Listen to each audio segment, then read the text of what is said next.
कैसे हो? मैं हूँ आपकी हिंदी की टीचर भारती सरोदे। नमस्ते बच्चों। कोविड-19 के इस मुश्किल दौर ने हमें अपने घरों में रहकर अपना कार्य करने के लिए मजबूर कर दिया है, लेकिन बृहन्मुंबई महानगर पालिका ने आपके लिए इस चैनल के द्वारा पढ़ने का अवसर दिया है। इस चैनल द्वारा आपके लिए वीडियो बनाए जाते हैं जिसमें आपका पाठ, उसका शीर्षक तथा उसके नीचे दिए गए स्वाध्याय सभी दिखाई देंगे, जो आप घर बैठकर ही अपना अध्ययन पूरा कर सकोगे। तो चलिए आज हम एक नए पाठ की ओर जाते हैं। बृहन्मुंबई महानगर पालिका शिक्षण विभाग वर्चुअल ट्रेनिंग सेंटर द्वारा मैं भारती सरोदे आपका स्वागत करती हूँ। नमस्ते प्यारे बच्चों, आज हम हिंदी सुलभ भारती छठी कक्षा का अभ्यास करेंगे। आज हम एक नया पाठ पढ़ने वाले हैं। पाठ का नाम है जोकर। तो आओ पढ़ते हैं चौथा पाठ, जोकर। ये है हमारे पाठ की शुरुआत। क्या लिखा है? पढ़ो, समझो और लिखो। पाठ का नाम है जोकर। चौथा पाठ, जोकर। अब देखो यहाँ अंत में क्या लिखा है? प्रस्तुत पाठ में मुहावरों और कहावतों के द्वारा अपनी बात को कम से कम शब्दों में व्यक्त करने के लिए प्रेरित किया है। तो इस पाठ में हम मुहावरे और कहावतों का अभ्यास करने वाले हैं। यह बात ध्यान में रखना।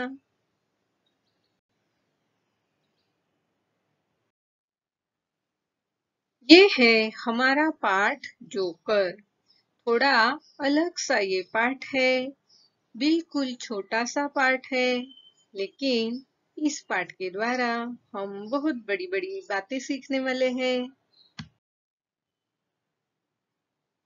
ये देखो जोकर कितने रंग रूप में सामने आ रहा है। उसके चेहरे का हाव भाव हर एक चित्र में अलग अलग आपको दिखाई देगा। तो आओ पाठ पढ़ते हैं जोकर। इस चित्र में सर्कस में दिखाई जाने वाले अलग अलग खेल, अलग अलग प्राणी और खेल को खेलने वाले जो युवक युवतियां हैं, उनके बारे में यहाँ चित्र दिए हैं। और ये है जोकर्स। ये सब जोकर सर्कस में सबको हंसाने का काम करते हैं। ये देखो सर्कस के कुछ और दृश्य है। इनमें अलग अलग तरह की कसरतें या झूले का खेल, प्राणियों के खेल, इस तरह अलग अलग साहसी खेल इस सर्कस में दिखाई दिए जाते हैं। आओ तो अब हमारा पाठ पढ़ते हैं जोकर। जो पहला चित्र दिया है, उस चित्र के पास जो वाक्य है उसे पढ़ते हैं। एक जोकर अपनी जान पर खेलकर कलाबाजियां दिखाता है। क्या लिखा है? जोकर अपनी जान पर खेलकर कलाबाजियां दिखाता है। तो देखो इस चित्र में जोकर क्या कर रहा है? रस्सी पर चल रहा है और साथ ही साथ उसके हाथों में जो बॉल है उनको आकाश में उछालकर फिर से झेल रहा है। एक ही हाथ से वह झेल रहा है, दूसरे हाथ में छतरी पकड़ी हुई है और वह अपना बैलेंस संभालते हुए इस रस्सी पर से चल रहा है। तो यह अपने जान पर खेल कर, इसका मतलब अपनी जान जोखिम में डालकर, अपनी जान की परवाह न करते हुए ये अपनी कलाबाजियां दिखा रहा है। कलाबाजिया इसका मतलब है उसके कला कौशल दिखा रहा है।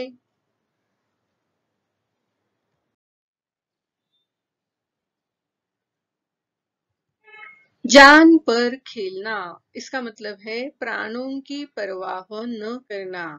तो जान पर खेलना इस मुहावरे का अब हम वाक्य में प्रयोग करते हैं। हम शपथ लेते हैं कि जान पर खेलकर भी अपने देश की रक्षा करेंगे। कलाबाजियां दिखाना, अपनी कला को प्रस्तुत करना। जादूगर अपनी कलाबाजियां दिखाकर लोगों को चकित कर देता है। तो इस तरह यहाँ ये जो मुहावरे हैं इनका हमने वाक्य में प्रयोग किया है। तो जोकर झूठ मूठ का ठहाका लगाकर लोगों को हंसाता है। जोकर क्या करता है? झूठ मूठ का ठहाका लगाता है। झूठ मूठ का यानी बेवजह, ठहाका लगाना यानी जोर जोर से हंसना। तो वह खुद भी झूठा मूठा जोर जोर से हंसता है और लोगों को भी हंसाता है। तो ठहाका लगाना इसका मतलब क्या है? जोर जोर से हंसना। ठहाका लगाना यह मुहावरा है। उसका अर्थ है बहुत जोर से हंसना। आओ इसका वाक्य में प्रयोग करते हैं। मजेदार चुटकुले सुनकर सब ठहाका लगाने लगे। इसका मतलब जोक सुनकर सब हंसने लगे।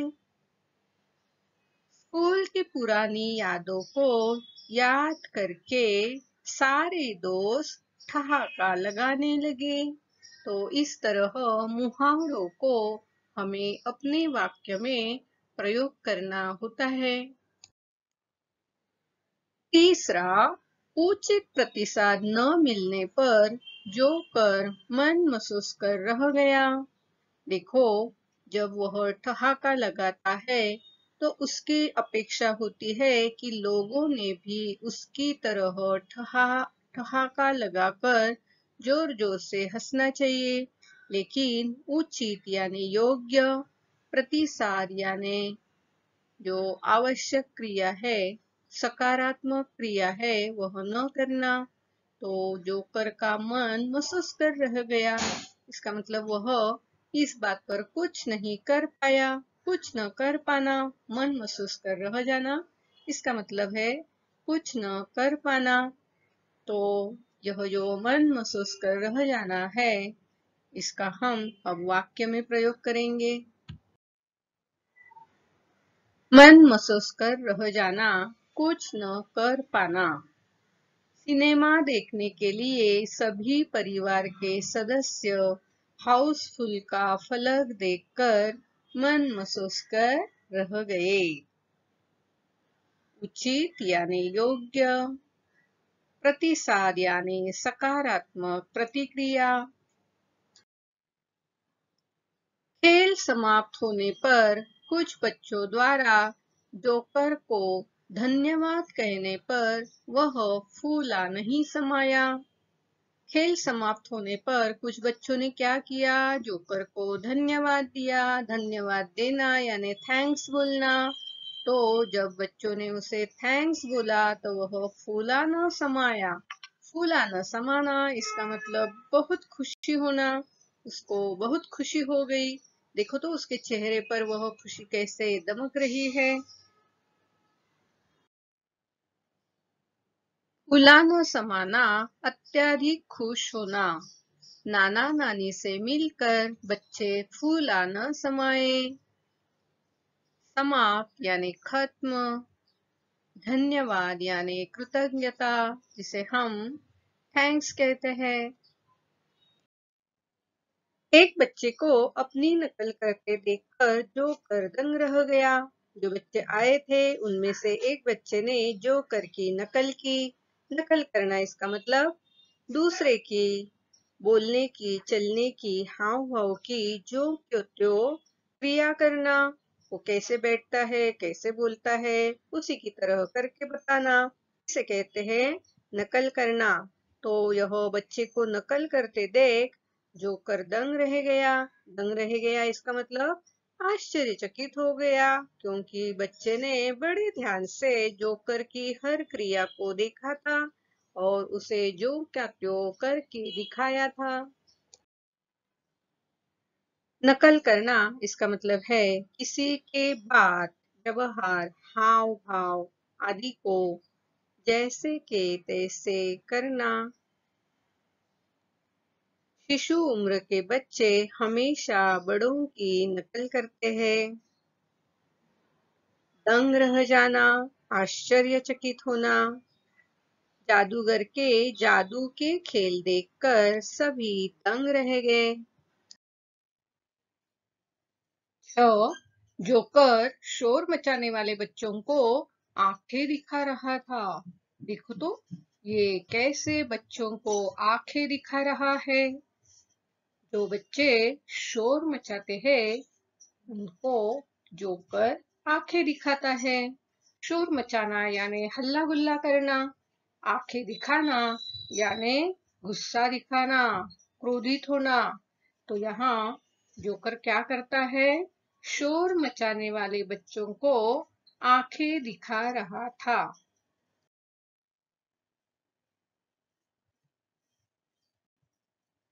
शोर मचाना, हल्ला गुल्ला मचाना। माँ बाजार से लौट आई तो बच्चों ने खाने के लिए माँ के सामने शोर मचाया। आंखें दिखाना, बहुत क्रोध करना। राम से मैंने सच बातें कह दी तो वह मुझे आंखें दिखाने लगा। मौका मिलने पर जोकर कलाकारों के करतूतों का श्रेय लेता है, अर्थात गंगा गए गंगादास, जमुना गए जमुनादास। यह जो जोकर है वह क्या करता है, जो दूसरे कलाकार होते हैं जो अपनी कला दिखाते हैं तो उनके बीच में जा जाकर ऐसे कहता है जैसे वह कला मैंने ही उन्हें सिखाई है या वह कला मुझे भी आती है। इस तरह कलाकारों के कर्तव्यों का श्रेय वह लेता है। श्रेय लेना यानी दूसरे के अच्छे काम खुद ने किए हैं इस तरह बताना। गंगा गए गंगादास, जमुना गए जमुनादास, यह एक कहावत है। इस कहावत के अनुसार यह है कि जो मौका परस्त लोग होते हैं, जो स्वार्थी लोग होते हैं, वो क्या करते हैं, वह जैसे हवा आती है वैसे मुंह पलटते हैं। तो ऐसे लोगों को कहते हैं गंगा गए गंगादास, जमुना गए जमुनादास। मौका मिलना, अवसर मिलना। वार्षिक समारोह में हर छात्र को अपना कौशल दिखाने का मौका मिलता है। श्रेय लेना, दूसरे के काम को अपना बताना। दूसरे के अच्छे काम का श्रेय खुद लेना बुरी बात है। कर्तव्य यानी कौशल या कला। गंगा गए गंगादास, जमुना गए जमुनादास। इसका मतलब है अवसरवादी होना, अपने स्वार्थ के लिए परिस्थिति के अनुसार बदल जाना। दोगलेपन वाले व्यक्ति का व्यवहार हमेशा गंगा गए गंगादास, जमुना गए जमुनादास इस तरह का होता है। 8वां, गाना तो आता नहीं और जोकर कहता है गला खराब है। यह तो ऐसा ही हुआ, नाच न जाने आंगन टेढ़ा। देखो इस चित्र में ये जोकर जो है हाथ में माइक लेके गाने का नाटक कर रहा है, लेकिन उसे गाना तो आता ही नहीं है। तो देखो कैसा गला पकड़ के कहता है मेरा तो गला खराब है। गला खराब होना इसका मतलब है गले में खराश होना, बोलते वक्त गाना गाते वक्त गले में तकलीफ होना। तो यह बात सच नहीं है, उसे गाना आता ही नहीं है। तो इसे एक कहावत में इस तरह कहा जाता है, नाच न जाने आंगन टेढ़ा। तो जिसको नाचना आता नहीं है उसे वह नाच नहीं कर सकता है। लेकिन यह बात तो वह बताता नहीं है। वो क्या कहता है, नहीं नहीं मैं यहाँ नहीं नाच कर सकता, यहाँ तो आंगन कैसा है, टेढ़ा है, ऊंचा नीचा है, मैं यहाँ नाच नहीं कर सकता।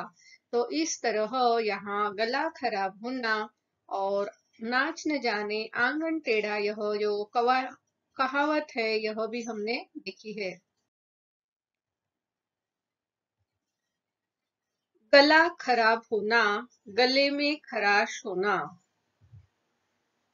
सर्दी की वजह से मेरा गला खराब हो गया था। नाच न जाने आंगन टेढ़ा, अपना दोष छिपाने के लिए औरों में कमी बताना। कुछ लोग हमेशा बड़ी बड़ी बातें तो करते हैं, पर काम के वक्त मुंह फेर लेते हैं। कहते हैं ना, नाच न जाने आंगन टेढ़ा। देखो बच्चों, जो कर इस पाठ में हमने बहुत सारे मुहावरे और कुछ कहावतें सीखी है, पढ़ी है, उनके अर्थ जाने हैं और उनका वाक्य में प्रयोग भी किया है। तो मुहावरा किसे कहते हैं, कहावत किसे कहते हैं, यह बात भी हम समझ लेते हैं। मुहावरा या कहावत यह किसी भी भाषा में आने वाला वह वाक्यांश है जो अपने शाब्दिक अर्थ को न बताकर किसी विशेष अर्थ को बताता है। इसका मतलब जो शब्द उसमें होते हैं उन शब्दों का जो अर्थ होता है वह अर्थ न बताकर कुछ अलग ही अर्थ यह मुहावरे और कहावतें बताते हैं। मुहावरों के अलग अलग प्रकार होते हैं। एक, सादृश्य पर आधारित मुहावरे। बहुत से मुहावरे सादृश्य या समानता पर आधारित होते हैं। जैसे चूड़ियां पहनना। चूड़ियां पहनना इसका मतलब है कायर या डरपोक बनना। दाल न गलना इसका मतलब सफल न होना। सोने पे सुहागा इसका मतलब बेहतर होना। कुंदन सा चमकना यानी सोने की भांति चमकना। पापड़ बेलना इसका अर्थ है कठिनाई और समस्या का आना। दूसरा प्रकार है शारीरिक अंगों पर आधारित मुहावरे। हिंदी भाषा के अंतर्गत इस वर्ग में बहुत मुहावरे मिलते हैं। जैसे अंग अंग ढीला होना इसका मतलब बहुत ज्यादा थक जाना। आंखें चुराना इसका मतलब है नजर बचाना या नजर झुकाना। अंगूठा दिखाना इसका अर्थ है इनकार करना। आंखों से गिरना इसका मतलब सम्मान खो देना। सिर हिलाना यानी हाँ में हाँ मिलाना या स्वीकृति देना। उंगली उठाना यानी दोष लगाना, निंदा करना। छाती पर सांप लौटना इसका मतलब है ईर्ष्या या जलन होना। तलवे चाटना इसका मतलब खुशामद करना। दांत खट्टे करना इसका अर्थ है पराजित करना। नाक रगड़ना विनती करना। पीठ दिखाना लड़ाई से भाग जाना। मुंह काला करना इसका मतलब कलंकित होना। तीसरा प्रकार है असंभव स्थितियों पर आधारित मुहावरे। इस तरह के मुहावरों में वाच्यता के स्तर पर इस तरह की स्थितियां दिखाई देती है जो असंभव प्रतीत होती है। इसका मतलब जो कभी हो नहीं सकता ऐसी स्थिति। तो उसके कुछ उदाहरण देखते हैं। पानी में आग लगाना इसका मतलब असंभव को संभव कर दिखाना। पत्थर का कलेजा होना इसका मतलब अत्यधिक कठोर होना।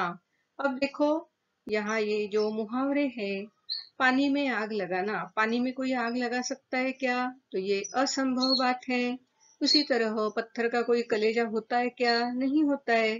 तो ये जो मुहावरे हैं यह असंभव स्थिति को दर्शाते हैं। लेकिन उसका जो अर्थ होता है वो अर्थ अलग होता है। जमीन आसमान एक करना, इसका मतलब कड़ी मेहनत करना। सिर पर पांव रखकर भागना, इसका मतलब बहुत तेज भागना। हथेली पर सरसों जमाना या हथेली पर सरसों उगाना, इसका मतलब असंभव को संभव करना या कठिन काम को शीघ्रता से करना। हवाई किले बनाना, इसका मतलब काल्पनिक योजनाएं बनाना। दिन में तारे दिखाई देना, इसका मतलब घबरा जाना, दिमाग ठिकाने पर न रहना। आगे का प्रकार है कथाओं पर आधारित मुहावरे। कुछ मुहावरों का जन्म लोक में प्रचलित कुछ कथा कहानियों से होता है। जैसे टेढ़ी खीर होना। टेढ़ी खीर होना इसका मतलब है मुश्किल काम या कठिन कार्य करना। एक और एक 11 होना, इसका मतलब एकता में बल होना। हाथों हाथ बिक जाना यानी बहुत कम समय में बिक जाना। सांप को दूध पिलाना, इसका मतलब दुष्ट व्यक्ति को आश्रय दिलाना।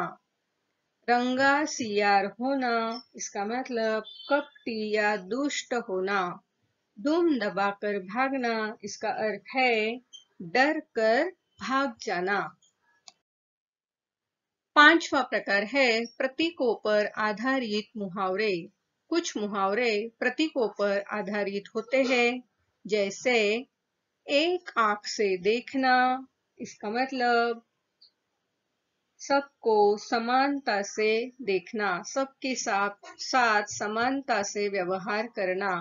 एक ही लकड़ी से हाँकना, इसका मतलब है अच्छे बुरे में अंतर न करना, सबको एक समान ही न्याय करना। एक ही थैले के चट्टे बट्टे होना, इसका मतलब है सभी लोग समान होना। इन तीनों मुहावरों में एक शब्द समानता का प्रतीक है। इसी तरह डेढ़ पसली का होना, इसका मतलब बहुत दुबला पतला लेकिन झगड़ालू आदमी होना।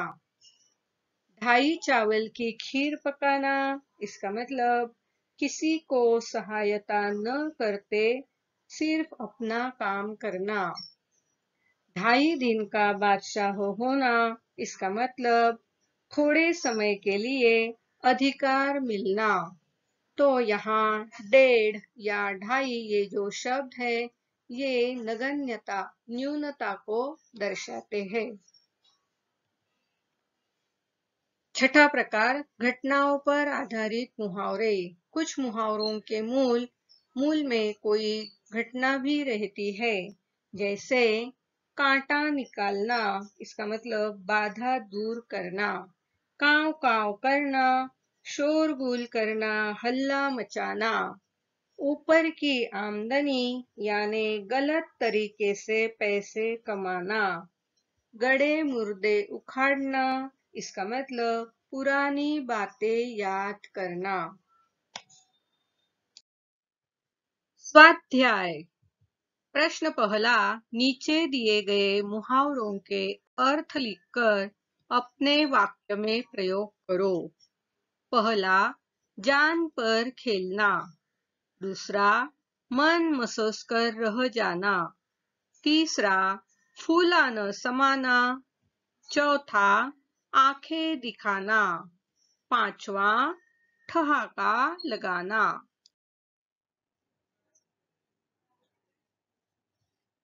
प्यारे बच्चों, आज हमने जोकर इस पाठ को पढ़ा है।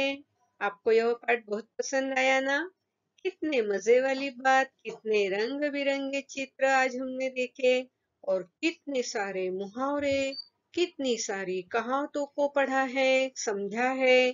तो अगले पाठ में हम इस पाठ के अंतर्गत और अंत में जो स्वाध्याय दिए हैं उसे पूरा करने के लिए जरूर मिलेंगे। आज आपने यह वीडियो कंप्यूटर, लैपटॉप या मोबाइल पर देखा होगा।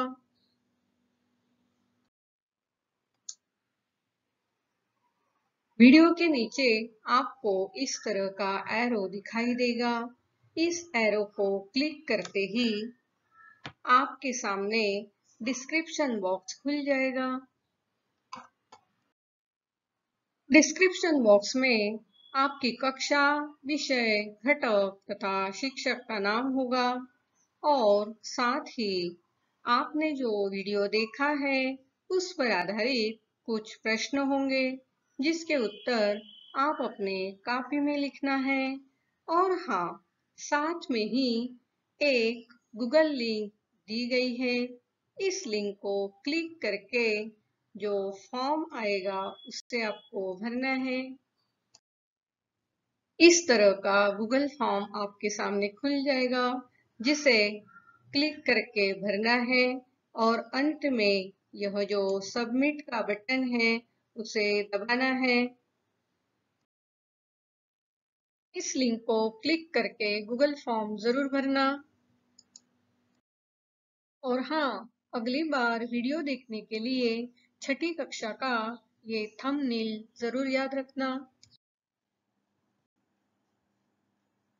मेरा ये वीडियो आपको जरूर पसंद आया होगा, तो इस वीडियो को लाइक कीजिए, शेयर कीजिए, सब्सक्राइब कीजिए। मेरा ये वीडियो ध्यान से देखने के लिए आप सभी को बहुत बहुत धन्यवाद।